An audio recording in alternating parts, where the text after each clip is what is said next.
Hey, good morning, everybody. AJ, the CEO here, and we are on install number 6 for 2022 for our push to 1,000.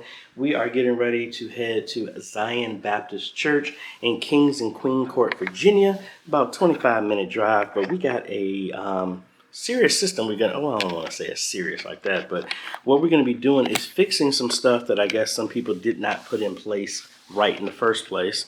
And once I get to the church, I'll give a more detail of everything that's there. But here's my cart full of stuff. Got a bunch of fiber HDMI cables, 2 PTZ cameras, a monitor, an A10 Mini Extreme, a bunch of cables, and a bunch of stuff. So I just dropped my little one off and picked up my ladder from the church. And let's go ahead and load the car up, and then we're going to be heading off to the church.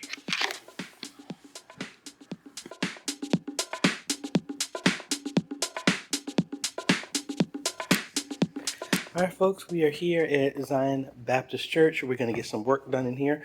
I will tag the original video, but we have these cameras that they have originally that wasn't hooked up properly. They're not connected at all to the system.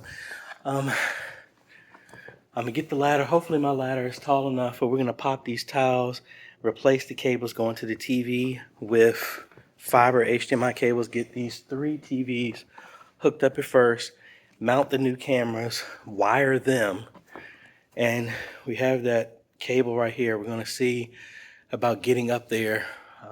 Mainly I'm going to try and just do the ladder and avoid the attic as much as possible.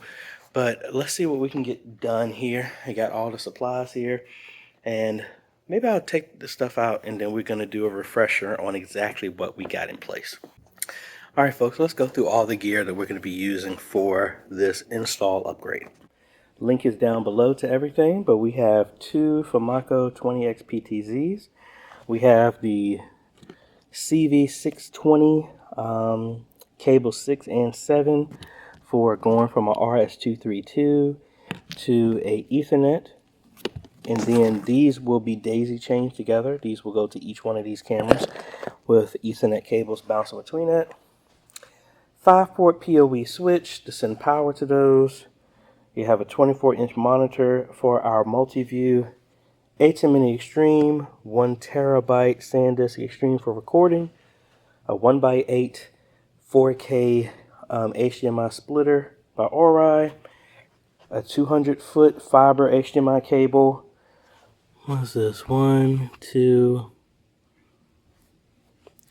150 foot, 3 100 foot, 1 50 foot. Yeah, I think that's all the cables here.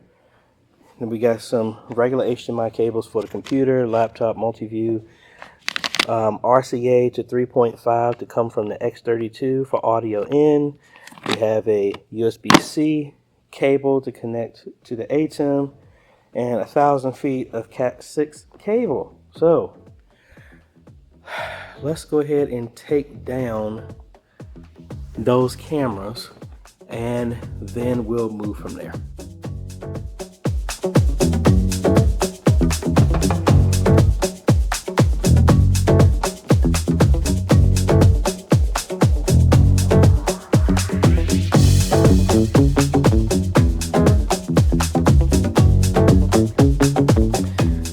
So it looks like if I take you up here, we put the holes here, but this surface is not tight enough. I put the spacers in and did the anchors and screwed in the mount here, but it came loose just by lightly pulling it. So I'm gonna widen these holes, put some toggle bolts in there to secure this.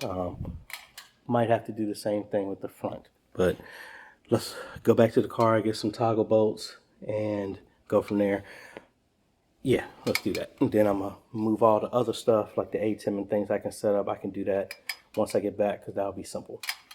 Alrighty, much more secure with the toggle bolts. So let's go ahead and hang this camera, and then start pulling some cable to fish it down around this corner into the booth. Folks, we're doing good so far. We got the camera mounted. We got it the Ori hooked up to at least to the TV right now. It was directly connected to the Mac, so I'm gonna pull one of these extra cables and now connect the Mac to the iMac to the ATEM, and then we should see something on there when I turn the system on. I need to pull 2 cables for sending power to this, and then I need to run 2 more. One is going to connect to the joystick, and then another one is going to daisy chain to the camera that we're going to be mounting in the front. So let me take you and see what we got so far. If I can get my handle out of the way.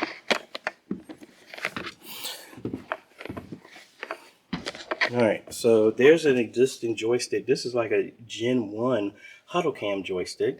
It has a RJ45 on the back, but that does not work. So we have the other Marshall CV620 cable 6 or 7. I can't really remember which one. I think it's a 6. So that would turn this into a Cat 6. That is what I'm going to use to run through this conduit and then connect up to the camera to control it. And then I need to run another cable that will be the daisy chain like I just said, and then another one is going to come through this conduit as well, and I might end up having to get some bigger conduit. But anyway, that's going to run back over here into the PoE switch that I have it temporarily hanging right here because we need some surge protectors and some other stuff back here. But we're aiming to connect this and all this other stuff, and I already got it labeled here, but let's get that done. Alrighty folks, we ran the second cable. As you can see, we got an image, and we're now able to control this camera. So if I move this over to the left, there you go. So we got control and everything. Once I get it on the network, because they're actually looks like they were fixing the internet, but it's up now. I don't know how it's up because I'm not connected to anything right here. But once we get the internet set up, we're going to download the software on the Mac to talk to the ATEM, and then dial in and set the camera to a direct IP address.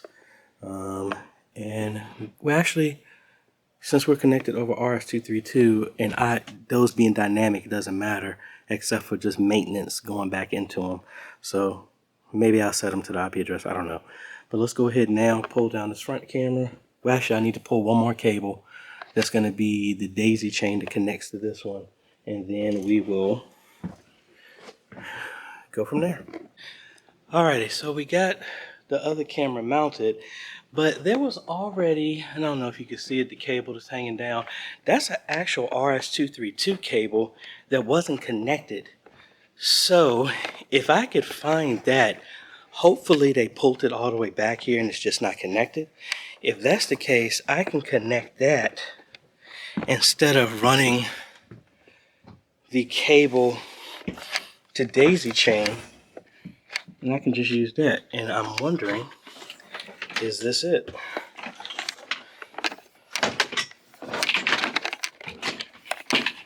And dagnabbit, if it ain't the cable. Well, again, I'm assuming that's it right there. So let me move this back, and hopefully it's long enough. I can just hook that up and then repurpose the cable that I pulled for sending power to the camera.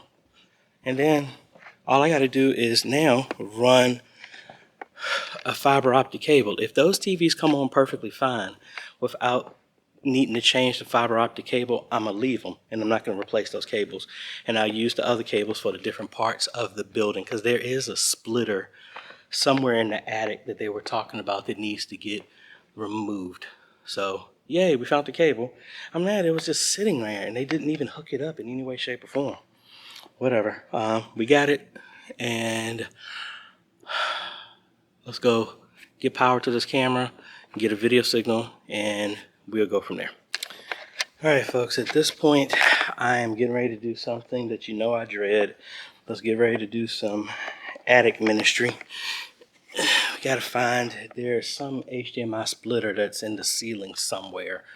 So we need to find where that is, relocate it, so that all the cables are going back that way, because they said when they have an issue, they have to flip off a whole bunch of circuit breakers because they don't know what plug that is connected to. So that's what the 1x8 splitter is. So we may have to run another cable from the TVs back here. It all depends, but let's don my light that a subscriber gave me. Again, thank you so much for that. And I got my DJI Action with me, so let's go up in the ceiling. Well, I need to get the clamp from my car. But let's go up in the attic and let's see what we can find. All right, I just finished up some attic ministry and found the cause of the problem. And I learned this from a YouTuber, a subscriber that told me about code and how some of these outlets. So somebody had placed the outlet in that ceiling, and it was just off of the outlet that's going to the TV. And they had this. This is a big, what is it, 1 in 8 out DVI plug splitter. So whole bunch of cable up in the ceiling. And I'm just now realizing the time. I'm probably definitely going to have to come back, but I think unfortunately in my pulling of the cable, this one, similar to what happened at Cornerstone, that fiber optic HDMI cable, I think it got damaged because I'm getting like a matrix type of feed off of that camera. So it's not the jack, it's the cable completely. So what I'm going to do is every TV is going to need to come back here. So I'm going to temporarily just put all the cables on the floor and connect them back this way, and then go from there. Now the other thing is, I don't want to put nothing in the ceiling to make it easy. I just want to have a straight run. So we'll figure out how I'm going to do this. Yeah, I think I'm just going to run all the cables directly to the TVs right now to make sure I get a signal. And then when I come back, the good thing is it's a straight shot to where the cables need to go. So I need to run these cables here, get another 100 foot, which I do have to replace where it's going to the camera right now. Or do I have another? No, I don't. I have two 150s and a 200, and that's going to go downstairs. So I think I have another 100 at home. Actually, I got two. I have one that's going to my studio camera. But I think I'm going to hook up all the TVs with the cables on the floor, make sure everything is working, and then come back tomorrow and replace those cables in the ceiling. So, hey folks, AJ here, and I'm a little frustrated. We got the signal here. Pulled a brand new cable for the camera in the front and not getting anything, which doesn't make sense. The two TVs are not showing anything, but when I connect them directly from the ATEM, I get a signal. So I don't know if it's the splitter that's giving me an issue, but this is going through the splitter right now and that's working fine. So let me show you.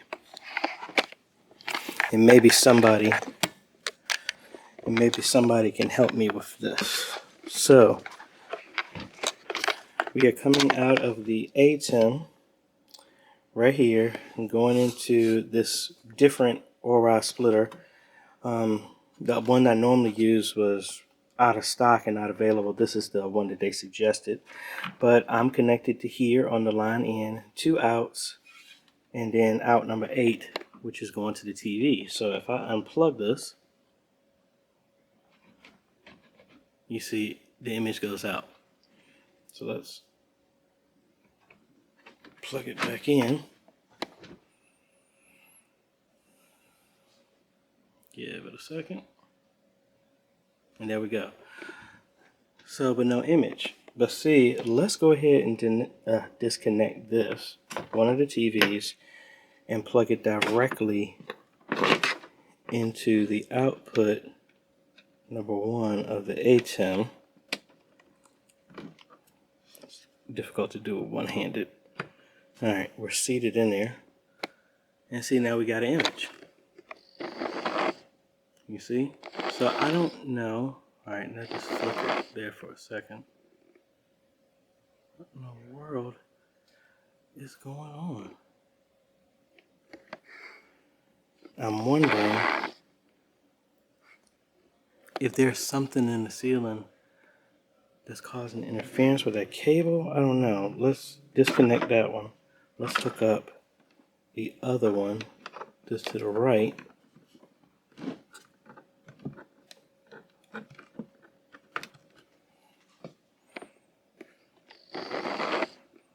See, we got a signal. This is the one that's the cable that's on the floor that's running all the way here that I did not put in the ceiling. I'm just trying to verify cables. So I don't know what's going on. So like, let's disconnect our multi-view here.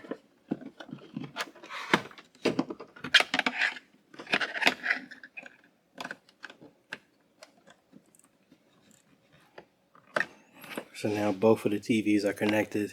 And as you can see, now we have a signal on both. I don't understand. So let's test this one more time. So let's come out of number 2, which normally would be the multi-view that's locally here. I'm trying to isolate to see if it's the cable or it's the splitter. So now we're coming out of the multi-view and we got no image. Let's connect this here. So because we got a multi-view right here, just coming off of this connection, connecting that, and see, still nothing. If I disconnect this one, see, now that one is out. Now let's connect all of these.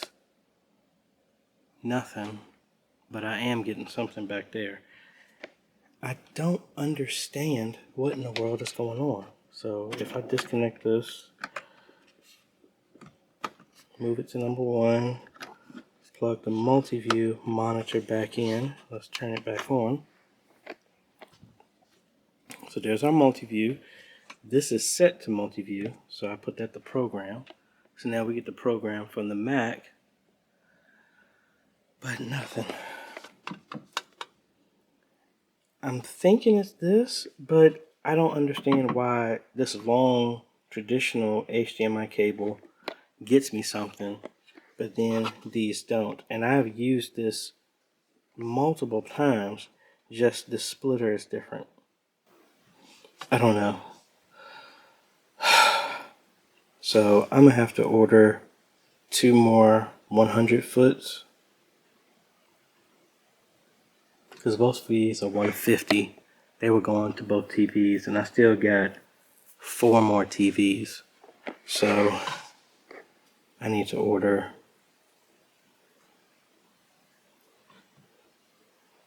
I'm gonna order 2 more 100s that will go to the TVs here and figure this out.